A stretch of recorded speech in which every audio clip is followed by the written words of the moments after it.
How to operate your JF260 Air Purifier. This is the power button. Press it to turn on the air purifier.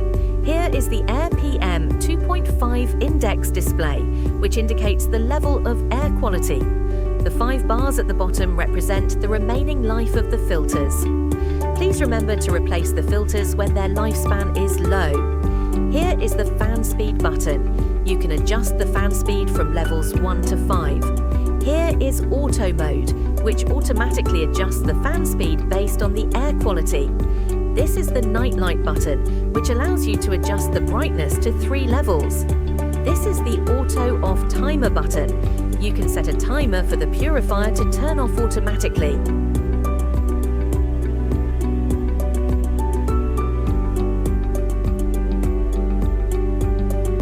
This is the Sleep Mode button, which turns off all lights and operates the purifier at ultra-low noise.